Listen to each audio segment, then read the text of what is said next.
Average Pat's Movie Reviews. Hi everyone, Average Pat here to sit to chat today about the movie Bumblebee. Bumblebee was released on December 21st, 2018, and on its opening weekend pulled in $21.6 million in the US, and so far worldwide has pulled in $325 million. Respectable opening, not quite a blockbuster as most Marvel movies have raised the bar, but still a successful opening and run so far, notwithstanding. The movie stars Haley Steinfeld. She plays Charlie. She's also known this year for playing Spider-Gwen in Into the Spider-Verse.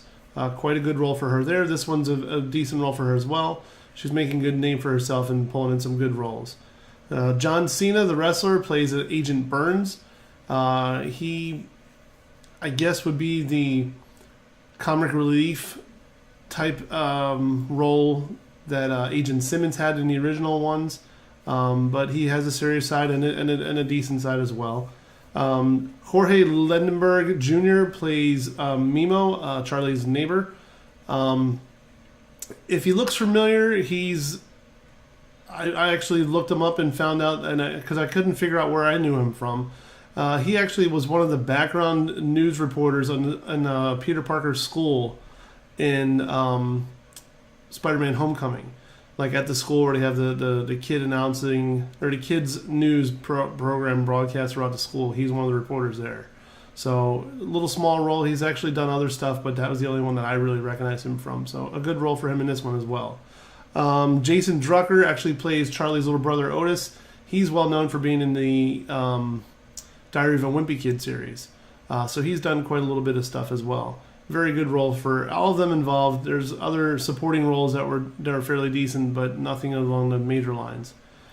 Overall, the movie, as a Transformers movie, you expect the Michael Bay type of thing: the explosions, the loud fights, the over-the-top sound, the noise of the Autobots and Decepticons transforming only when they need to. Any other time, it's simply silent. Little silly stuff like that. This lives up to the hype. Travis Knight did a very good job trying to homage Michael Bay, but still do his own twist on the stories. It was impressive that way. However, as a prequel to the original Transformers movies, and as just a standalone movie, it was rather disappointing. It was very, very predictable. It took a very safe path to go through. There was no real exposition of anything out of the ordinary that you didn't expect to see. The trailer showed a lot of the good scenes, which a lot of movies have been doing that lately, which is quite disappointing. Marvel's the only one who's actually been able to pull off keeping you in suspense from what I see. DC did semi-decent with Aquaman, but overall, this one lived up to the hype of, okay, we're going to ruin everything with the trailer because that's all the good parts, the clever parts, the one-liners. There weren't very many others besides the ones that were in this. Overall, as a movie, again, like I said, it's very, very predictable. There's many scenes. I went and saw this with my best friend, or one of my best friends, and he and I sat next to each other telling each other, oh, this is going to happen next. He looked at me, this is going to happen next. I'd say to him, this is going to happen next. And we were dead on the whole entire time. For me, that's a little... I know it's a stretch because I'm older and not a kid that this is catered to, but for someone who grew up with the Transformers as a toys and grew up loving the cartoon and to me it was a little bit too predictable and made things a little bit difficult to just swallow and not laugh at the absurdity of it. There's quite a few anachronistic issues. The one gentleman, I forget his character's name, he actually uses the words, what's your damage? That became popular after the movie Heathers came out. Heathers came out in 1988. This movie is supposed to be set in the summer of the summer of 87. One of the lines thrown out by one of the characters also is, my God, I thought you were going to carjack me. I looked into it and it struck me rather odd. I don't remember ever hearing that when I was in the 80s. Granted, I was a kid, but I don't remember it. Looked it up, and that wasn't really around until after it was coined in like 1991 or 92.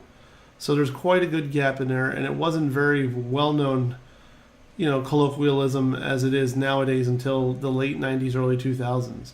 So little things along those lines kind of got to me and didn't really help with the continuity of stuff. Overall, the movie, like I said, I was disappointed. I expected a lot more from it. I expected a little bit more closer to the Michael Bay's style, because once you set the bar that high with the other Transformer movies, it's kind of hard not to be involved in. There was continuity issues with.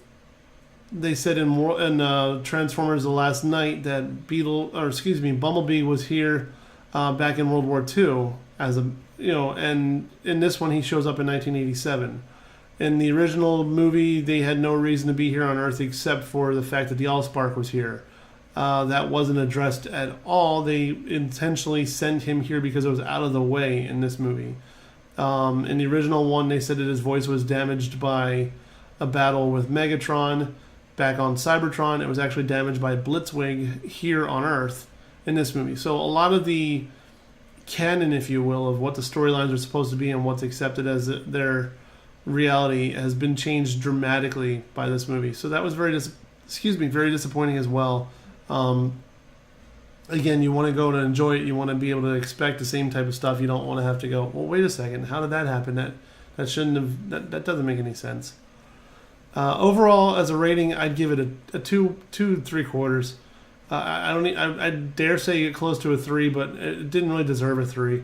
Too many issues with the predictability, the messing up the whole original timelines, making things completely different just to make a story. Overall, just disappointed me too much. There's one other scene. I won't really get into it because I don't want to put a spoiler up. One person does an event that would never honestly happen if they were in the. I'm trying to find a way. I'll just say what it is. I can't think of it any other way. Charlie's a diver after some major incident, which I won't explain because that will ruin part of the movie. She doesn't dive anymore. At one scene, she actually does dive, and the water she chooses to dive into is dirty, filled with debris. Can't see the bottom. You don't know how deep it is. Any self-respected diver would never, under any circumstance, dive into any kind of situation like that unless their life was literally on the line. Hers wasn't. To me, that is just another example of why it's a bad setup. Overall, like I said, 2.75.